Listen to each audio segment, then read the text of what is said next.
The wheels of my suitcase groaned softly against the hardwood floor as I pushed the front door open.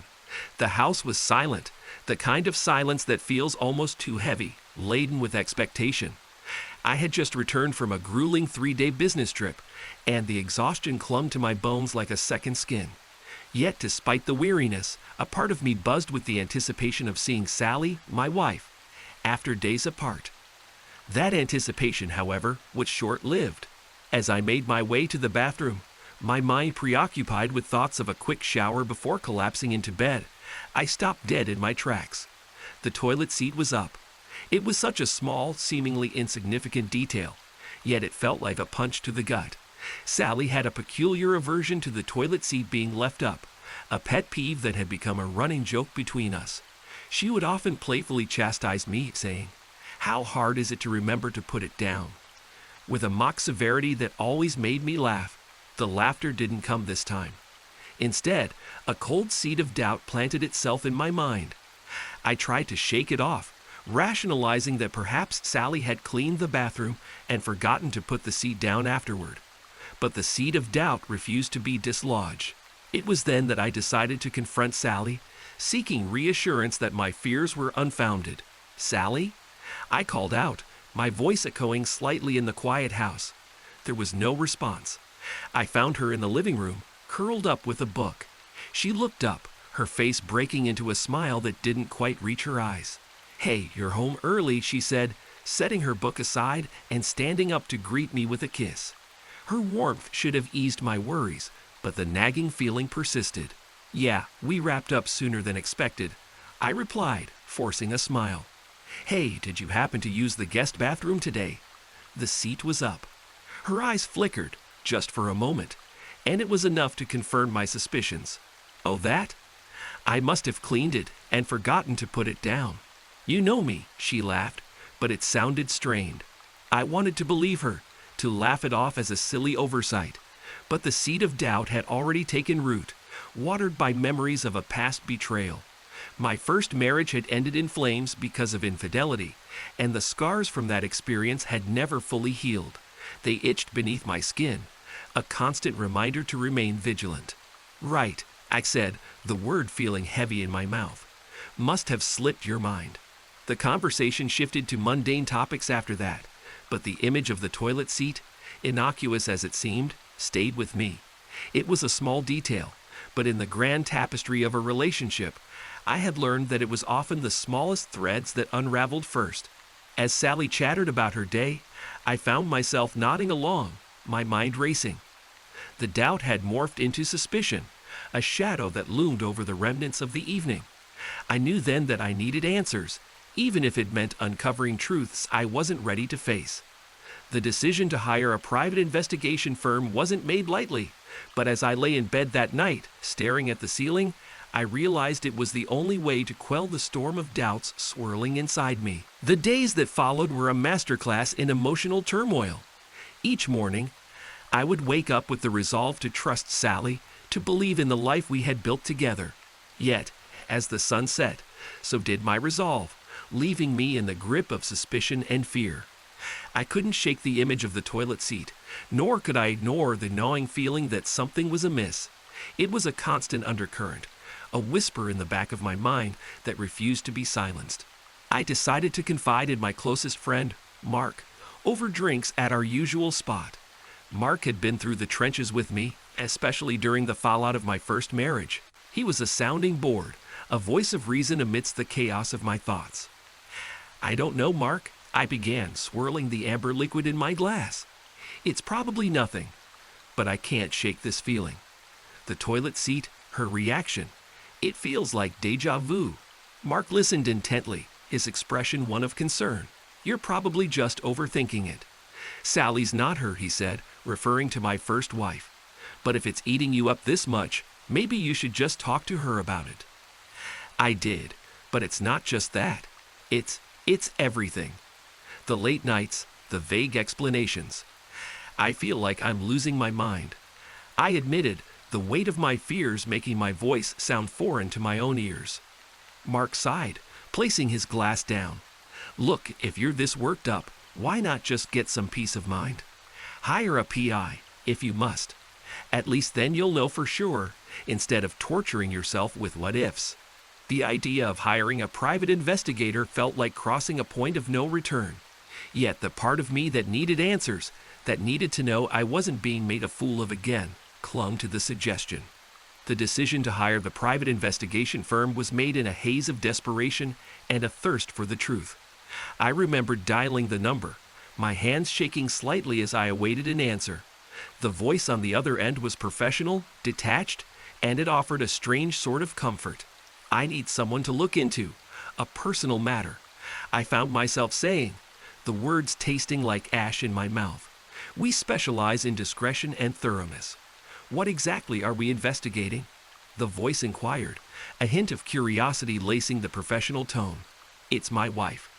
I think she might be seeing someone else, I confessed, the admission feeling like a betrayal in itself. We'll need some basic information to get started. Rest assured, Mr. Thompson, we handle these cases with the utmost sensitivity. The call ended with instructions and assurances, but no amount of professionalism could ease the knot in my stomach.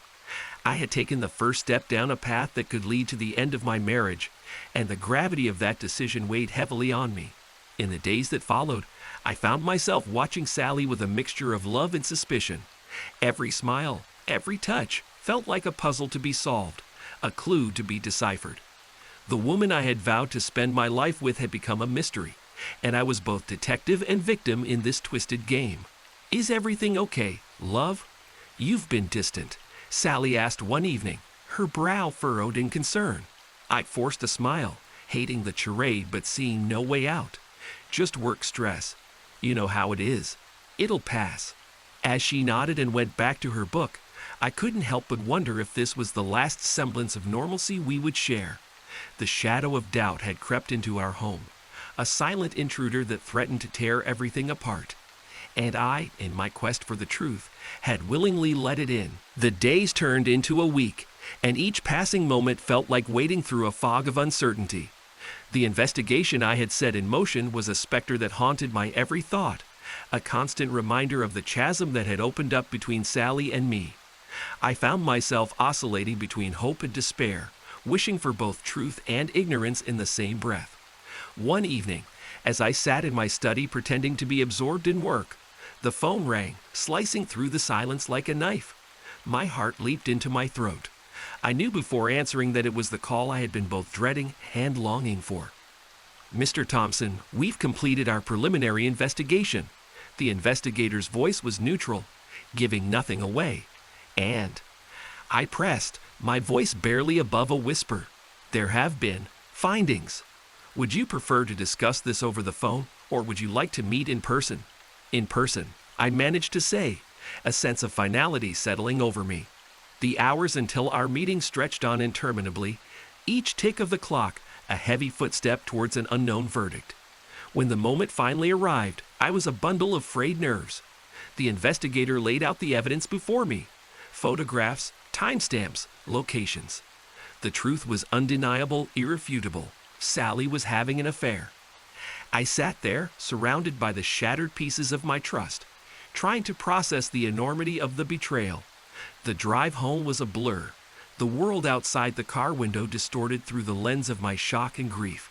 When I arrived home, Sally was in the kitchen, her back to me as she cooked. The normalcy of the scene was a stark contrast to the storm raging inside me.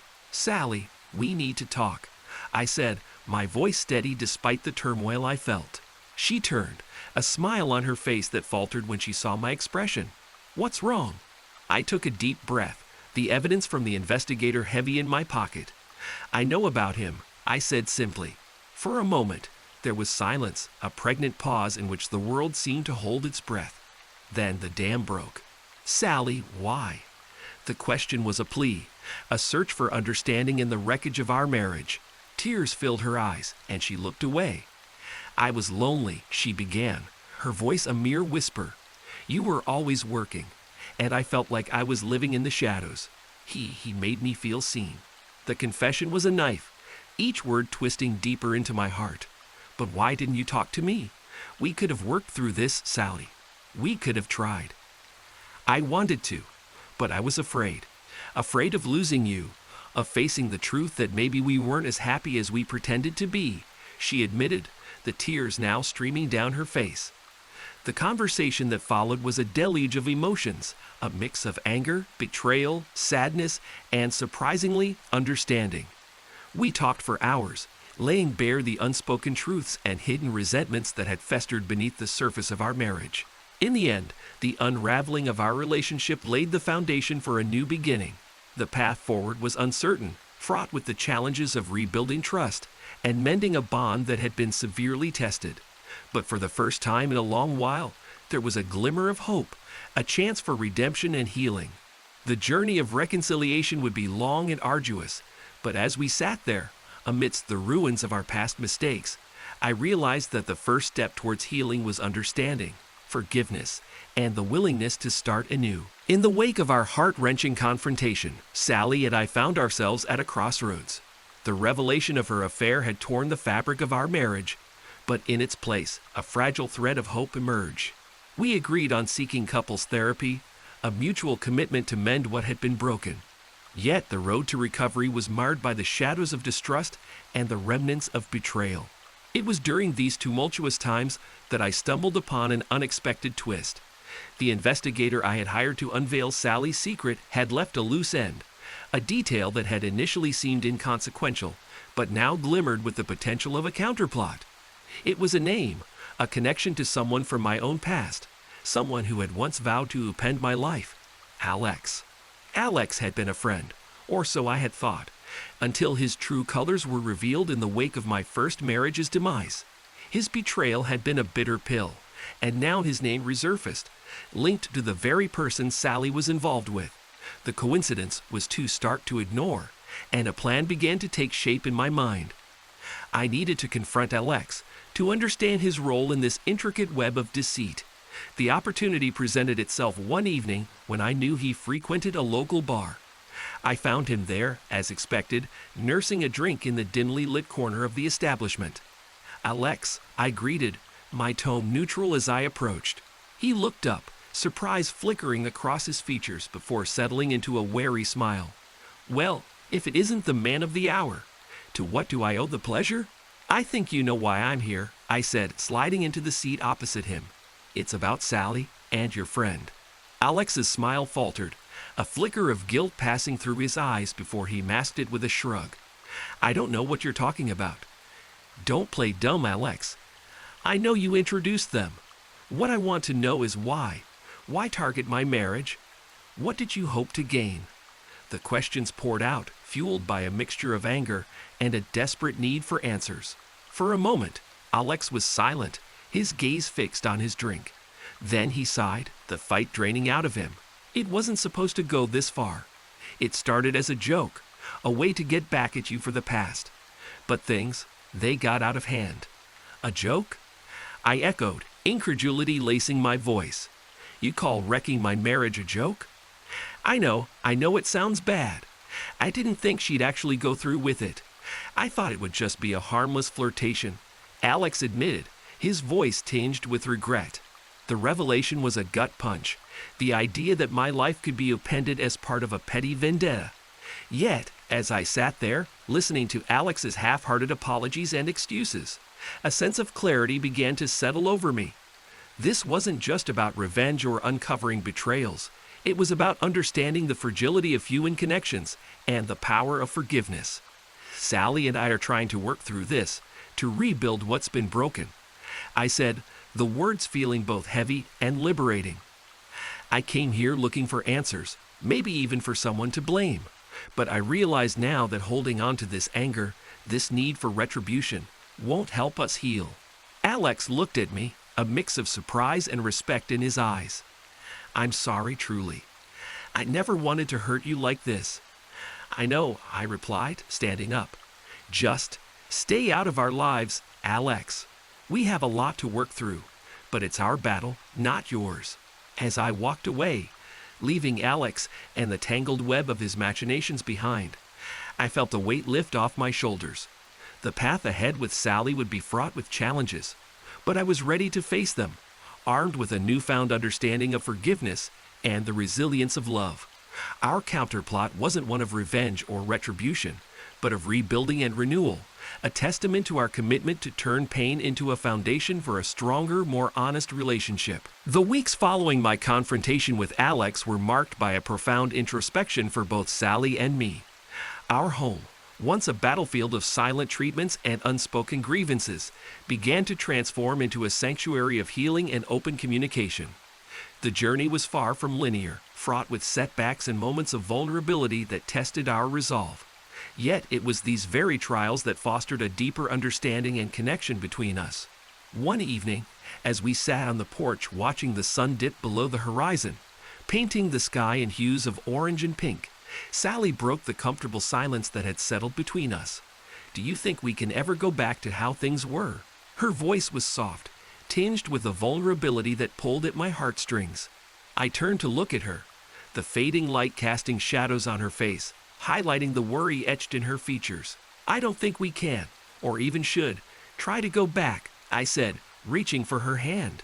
"What we had, it was beautiful, but it was also flawed. We were too complacent, too wrapped up in the routine of our lives to notice the distance growing between us." Sally squeezed my hand, a silent acknowledgement of the truth in my words.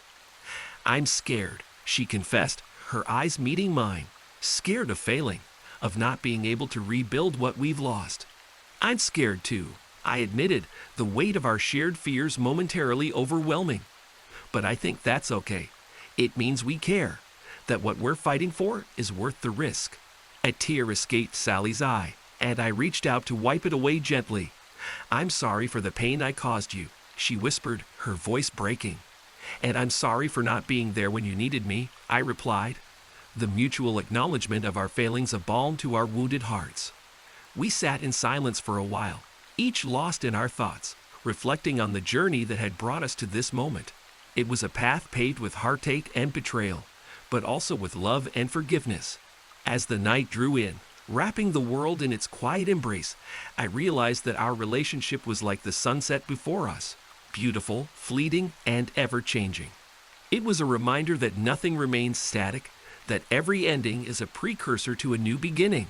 "Sally, whatever comes next, I want to face it with you," I said, the conviction in my voice stronger than any doubt that lingered in the corners of my mind. "We've been given a second chance, and I don't want to waste it living in the past." She nodded, a determined glint in her eyes. "Let's make new memories, better ones. Let's redefine what our marriage means together." The agreement was a vow, a promise to not only mend the fractures in our relationship, but to forge a new path forward, one built on the foundations of trust, understanding, and an unwavering commitment to each other. As we stood up to head back inside, our hands intertwined, I felt a sense of peace settle over me. The road ahead was uncertain, filled with challenges and opportunities for growth. Yet, as I looked at Sally, I knew that whatever reflections the aftermath held, we would face them together, stronger and more united than ever before.